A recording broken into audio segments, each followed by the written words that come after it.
What is going on, everyone? I got a trade recap for you guys today on CPI day. I took a banger trade, 60% on Meta. I've been giving this trade plan out for quite a while. I gave the plan out last night just for a quick refresher for anyone following along. My first trade idea came out July 9th. Clean chart, strong uptrend. It was a no-brainer, 300 psych level for continuation. If you look at the chart, why I say it's a no-brainer, just look at the hourly, how easy it is to identify where the zones are, right? Or support and resistance. Right here, 290, 289, 290 psych level, right here, right here, right here. And the first trade idea I had earlier in July was this 11-day range right here for the breakout of this 290 zone, and I wasn't able to catch that. I'll show you guys in a bit, but I had this second idea where if we're able to break this 290 level as we come back and pull back to this breakout zone from the earlier trade idea, then maybe we'll be able to get a clean move. You can see here on July 11th I posted the same chart, which was actually last night. Chart idea still intact, 300 psych level break.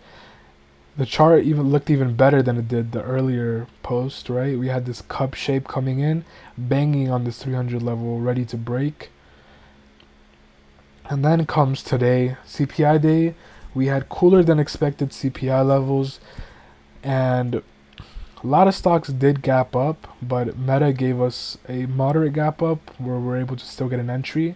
So looking back to this earlier trade idea right here, before we even get into that, look how clean the chart is, right? One thing I love to see in a chart is how clear is it, how easy it is. I want to look at the chart and in 2 seconds be able to see where I want to take a trade, right? If we're looking back into the past, looking like right here to here in this period, one trade right here on this break, one trade right here on this break, right? That's what I see for my system. Other people may see other things, but how clear you're able to see your setup work out and where you want to see what you want to see, and being able to see that right away without barely any decision making, it's what makes trading simple and easy.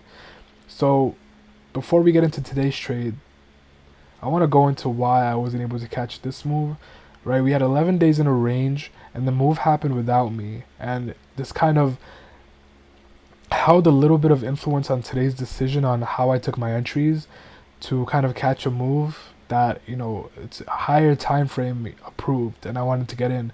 We had this huge candle 15-minute on the first trade idea I had this month, and it just moved down without me. We had this 290 psych level on watch and I wasn't able to get in because there was barely any pullback. So this gave me an idea of how Meta likes to move. I don't usually trade this stock. I just started trading it after doing some back testing.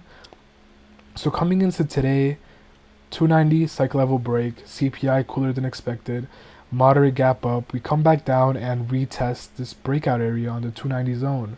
And I wait for the first 15-minute candle to closes well, strong, above the EMAs and VWAP. It's a good sign, good confluence for me.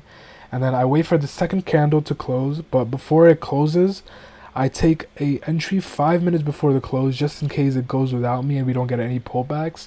So I enter at 9:55 on the 307.5 calls weeklies, 2.13, and then I take half size just to make sure I get in case the move happens without me, and I get a rather good entry on half size, and I add the rest of my size on this pullback right here after the close. It was about at the same price at the EMAs and VWAP retest, and I took my trims at 30%, 40%, 50%, 60%. You can see here we entered at 9:55. I finished this trade in about 5 plus 7, 12 minutes. This was a 12-minute trade, 60% banger on CPI day. That's how we do it. I hope you guys enjoyed the video, and I'll see you guys next time.